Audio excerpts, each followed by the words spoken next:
Amy, and worth noting, I mean, we're on the cusp of the Final Four. We'll have a Final Four at the end of this weekend.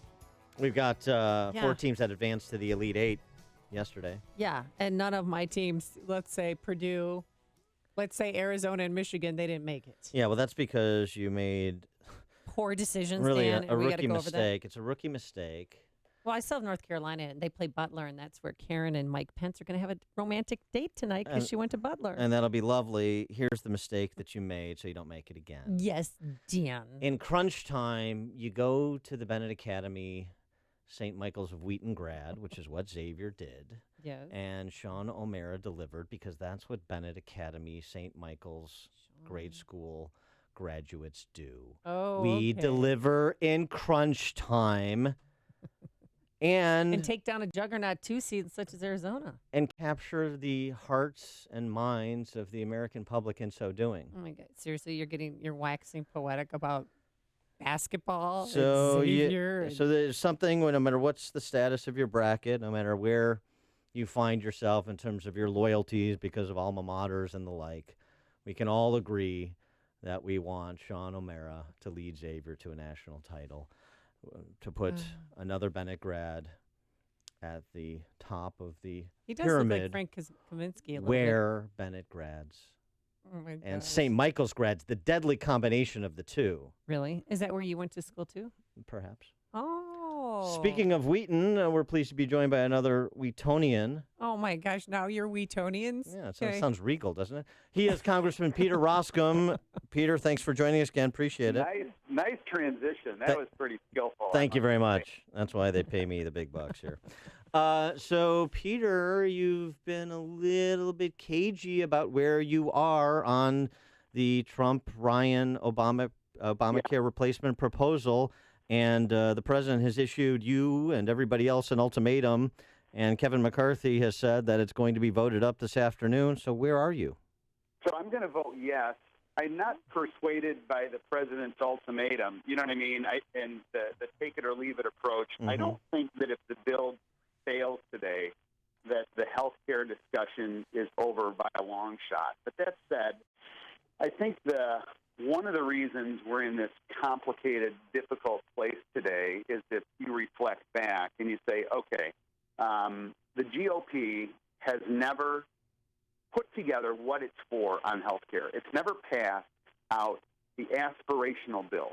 And so as a result, there's a lot of discussion within the conservative movement and within the GOP about what it is that we're actually for. So that's never happened before. We have dot points and PowerPoints and, platitudes, but we've never wrestled through, what would the actual bill look like. Then you overlay on top of that, this is not the aspirational bill. This is a bill that's designed to survive a complicated, difficult process in the United States Senate, which is difficult to understand, even more difficult to explain, called reconciliation. So you already start out at this sort of crouching position, and so that's why I think the politics and sort of the substance of this is so much more difficult than it would have to be. But in answer to your question, I'm gonna vote in favor of this.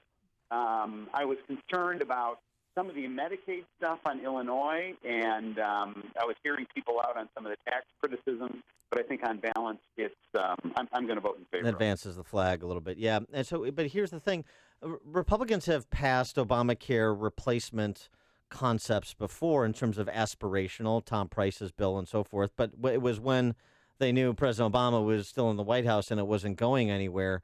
So it's just something where they just kind of did it pro forma, and they weren't really having a robust discussion that they should have been having in preparation for the day that power may change hands. Because that's one of the criticisms, right, of the seeming disarray is run on this for 7 years, talked about it for 7 years, have passed legislation that didn't go anywhere for 7 years. Now you have an opportunity, and the difficulty of getting people on the same page. What hasn't happened, the repeals have been easy to vote in favor of. What hasn't happened is the passage of those more robust things all the way through, and to really engage the Senate on it and so forth. So if this passes today, that will be a good thing. I hope it passes. If it doesn't doesn't pass today, then here's where I think we have to go. The first thing is pass the aspirational bill. Don't be limited to this shadow of the United States Senate and the filibuster all the time. Instead, pass and describe and articulate and win the argument on the aspirational bill and deal with tax credits and what we would propose as it relates to Medicaid and what's our view on pre-existing conditions and just the whole thing. After you do that, then it gets clogged up. You know it's going to get clogged up in the Senate, but you've got your marker out there that says this is what we're for.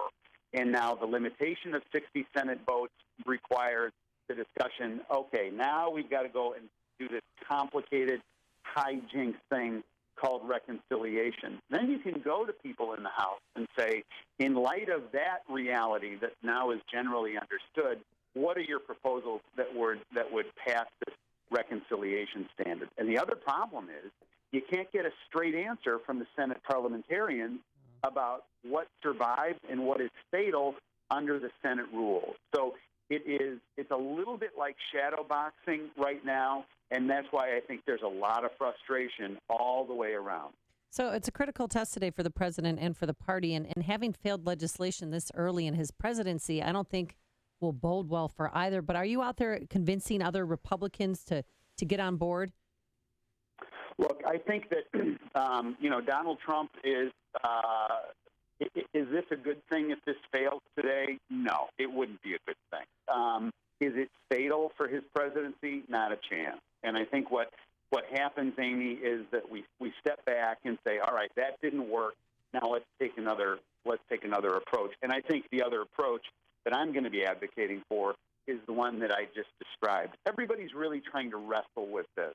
You've got some folks that say, hey, I don't like this tax credit thing because it's quote, a new entitlement program, which I'm not buying because it's just basically cutting taxes for most people and treating their coverage in the individual market the same way that we treat employers' coverage.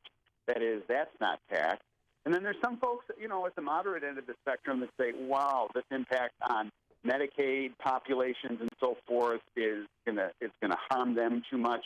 So, I think that there is a pathway forward, but you can't get to that pathway until we ultimately wrestle with this whole idea, what are we for? And what are we for aspirationally? Remember, Margaret Thatcher had it when she said, first you win the debate, then you win the vote. So we've won the debate about what we don't like. And I think that's been publicly litigated, and the country doesn't like Obamacare. But that next transition, I think, is as important to try and describe the aspirational bill on health care. The Wall Street Journal opined this morning on the Freedom Caucus, since that's the repository of most of the holdouts on this, and termed it the Freedom from Reality Caucus, not a particularly complimentary piece. And I wonder if there is concern about the caucus breaking apart. I mean, if you're going to have the Freedom Caucus, for example, hold fast on this and allow this to be tubed, whether the president makes good on his ultimatum or not, then you may have tax reform up next. And if the tax cuts are not big enough for the Freedom Caucus without reference to what is possible to get through the Senate again, then we could see other potential centerpieces of the Trump legislative agenda fall by the wayside. And then you may have that optimism that is buoying the economy right now begin to dissipate, and economic vitality go with it. And by the end of this year, be in a bad place going into the midterms. Is that too dour, or is that a real possibility? No, look, it's not too dour. I don't think it has to end there. And so there's two tensions that have to be navigated here, and they're pretty intuitive, and this is not earth-shattering. But on the one hand, you want a lot of feedback and a lot of input from the Freedom Caucus, from all these different groups. But when it all comes down to it, the idea is trying to negotiate and trying to get to yes on something and to pass it. Because as a governing majority, you've got to demonstrate the ability to move conservative pieces of legislation out. So the tax debate is going to be absolutely fundamental, not just because I'm so active in it, but it is the next step for us to be able to really get the economy growing. So the tension is getting a lot of feedback, listening, not just, patting people on the head and saying, how nice for you, but taking their feedback and assimilating it into a proposal, and then moving forward with an expectation that people can get to yes. And there's two kinds of members of Congress that I've observed. Some folks have a disposition of trying to get to yes on a solution, and some basically will move the goalposts. No matter what you propose, the fact that you've proposed it makes it not good enough. And I think we've got to make sure that we don't fall into that trap. And, the hope was that Donald Trump, based on a big personality, his experience in negotiating, his experience in business, his experience as a closer, is going to be able to close on some of these things. And today will be in fact, a test of that. So we'll see. Absolutely. He is Congressman Peter Roskam from Illinois' 6th Congressional District out in the Western Burbs. Peter, thanks as always for joining us. Appreciate it. Thanks, guys. Thanks. And he joined us on our turnkey.pro answer line.